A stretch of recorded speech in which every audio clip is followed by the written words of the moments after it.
Hey guys, I wanted to do today's video on how I disputed one of my irrational fears and beliefs. I will read out what I wrote down for that, and I will go by the Albert Ellis process of disputing your irrational fear or belief, which is through a process of 6 essential questions. And let's see where this takes us. So, the irrational fear that I will be breaking down is that irrational belief that I must not be understood, which comes from a fear of being misunderstood. Um, so the first main question is, what irrational belief do I want to dispute, which I have already answered. Can I rationally support this belief?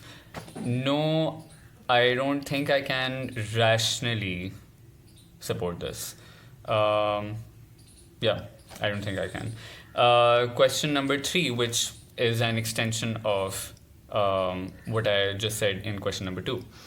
What evidence exists of the falseness of this belief? So, the evidence that exists is that there is no cardinal law that states that a person must not be misunderstood, or that people must fully, completely, truly understand a person. Because these are man made rules and expectations that we self impose on ourselves. So, yeah, I've only imposed this on myself by saying that I must not be misunderstood. And therefore I have created a certain need in myself that is actually not a necessity at all. And also, the evidence that this belief is false is also that there has been no person ever known to humankind who spent his entire life without being misunderstood in his life at least once. So yeah, given that these things prove the falseness of my belief, I cannot rationally support my irrational belief. So you see how it connects with every answer that you give step by step. Number 4. Does any evidence exist of the truth of this belief? So, what I have written down is that it's not evidence per se, but rhetoric and discourse in society, and especially with a lot of Instagram accounts these days, which focus a lot on self-love and self-improvement, there is this immense focus on having open and honest conversations, even if they are very uncomfortable. And that is something that my fears have somehow latched onto, in the form of that I must always have open, honest, direct conversations and ask people questions in order to not be misunderstood by them. So, I mean, it's not really evidence of the truth of my belief, but I guess if you really have to think of something that goes in line with my belief or my fear, that would be it. Other than that, I would say that yes, there have been people in the past who have misunderstood me, and therefore they are not a part of my life. But then on the other hand, there have been people who have misunderstood me and yet have still continued to be a part of my life, and in fact are still quite an integral part of my life. So yeah, the evidence is, if there is any, is quite weak, that supports this belief and says that it might be true. Question number 5. What are the worst things that could actually happen to me if I don't get what I think I must, or do get what I think I must not get? So this is an interesting one, because essentially what this question is asking is that, what do you think would be the worst case scenario if your fear does come true, or if your irrational belief is perhaps true? So there are 6 points I wrote down for that. The first is that I will end up losing valuable people over something false, although it would be false for me, but not false from their perspective, technically. If you want to also then start looking at things from other people's perspectives. I might have to find new friends in my life. They People who misunderstand me might tell other people about me, and I might be known as not a very desirable person to talk to or be friends with. So, therefore, I might end up being a lonely person with a bad reputation. Um, Point number 5. The people who do end up staying might do so out of false pretenses while secretly not liking me. So when I wrote point number 5, I put a star against it, because this was a huge realization for me when I wrote this down, because I really could see how I do subconsciously question when a person is in front of me. I do question what they're thinking of me. I do doubt when they say they like me or they like spending time with me, or they like being my friend. The doubt that comes in is, okay, if you do, then how much, and how so, and why. So yeah, so when I wrote this down, I realized that this is something that is a frequent visitor in my mind. And the connecting thought to this is then that due to this, I might end up being stuck in a cycle of figuring out who is true and who is not. So, these are, I would say, the worst case scenarios for me, if my irrational belief comes out to be true. The last and sixth question is, what good things could I make happen if I don't get what I think I must, or do get what I think I must? So this is kind of the flip side of the previous question, which is pushing you to look at the good outcomes of even if it does happen. Because the point of disputing your irrational beliefs is to look at it from all perspectives, and not just look at the catastrophized side and the awfulized side of your irrational belief or fear. So what I wrote for this is that if people do misunderstand me, and then maybe leave me as well, I can meet new people I otherwise could not or did not think of earlier. So yeah, I mean, the only way you do end up meeting new people is when space is opened up when older people kind of leave. Like, I mean, not always, but quite often. At least that's how it's been in my life. So yeah, I'll get an opportunity to meet new people and make friends with new people. I can rid myself of the expectations that come with previous relationships.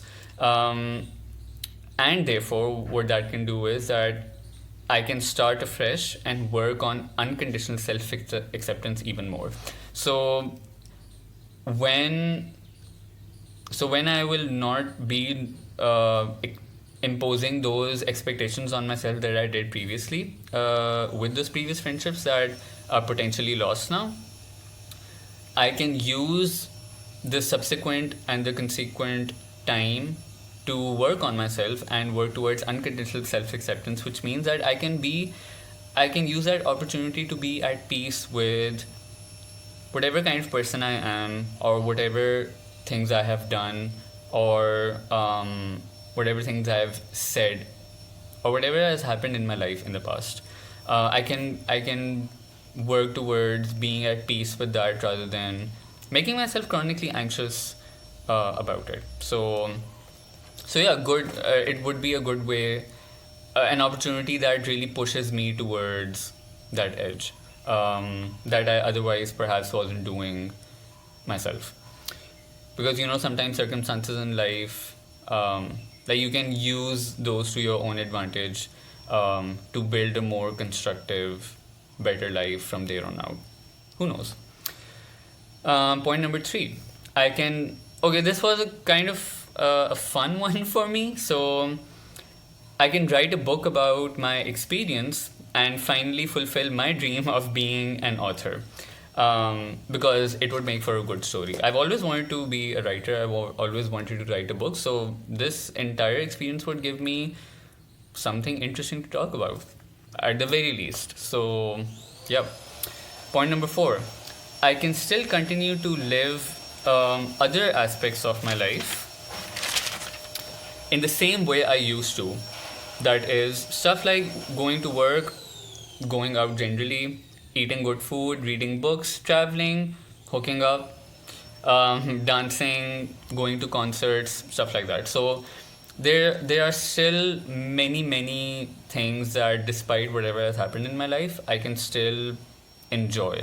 It's not like all pleasures in my life would be absolutely stolen from me if somebody misunderstands me.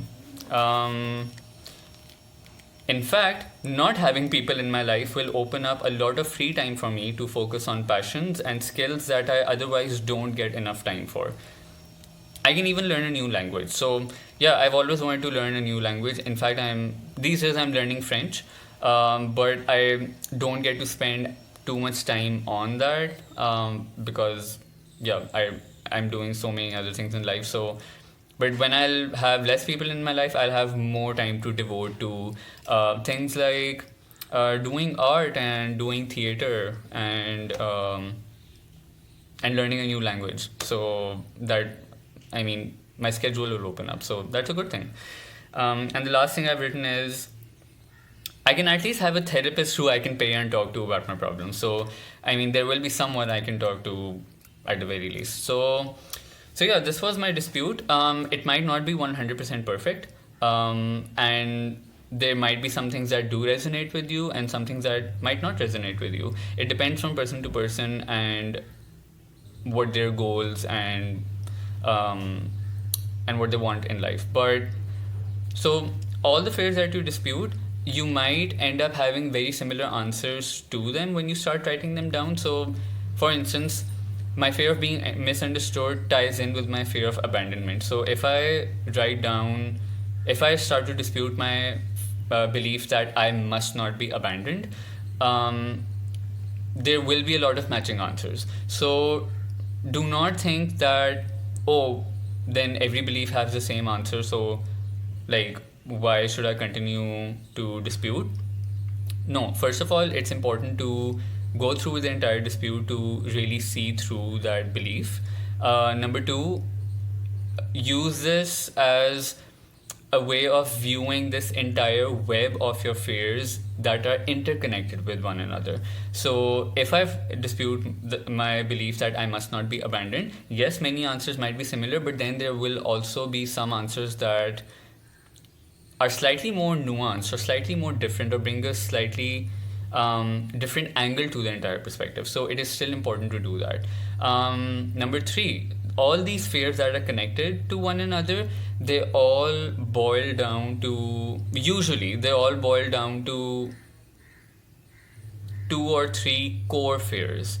So and like for example, I've made that entire map for myself where all of these fears that I have, they all boil down to for example, my fear of being stuck and my fear of having bad physical sensations in my body. So but still, breaking down all these fears step by step is a very essential process of the recovery journey. So my point of doing this was to maybe give you some insight into how this is broken down, and also say some things that might resonate with some people who have similar fears or might have the exact same fear, in fact.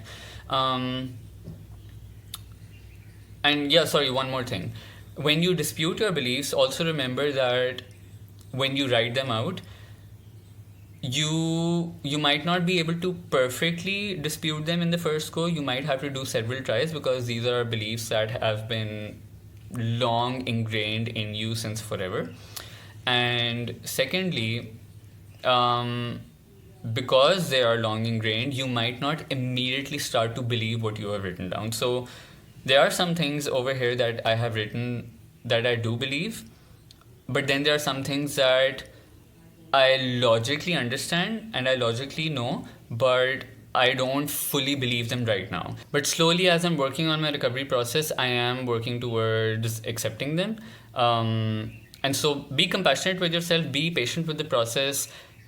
Trust me, slowly but surely, it will come to you. I might dispute another fear soon. The next one I have written down is I must not be a needy person. So I might do another video on that. I'll see you with that maybe. And take care of yourselves. Have a good weekend. Have a good day. Happy disputing to you. Bye bye.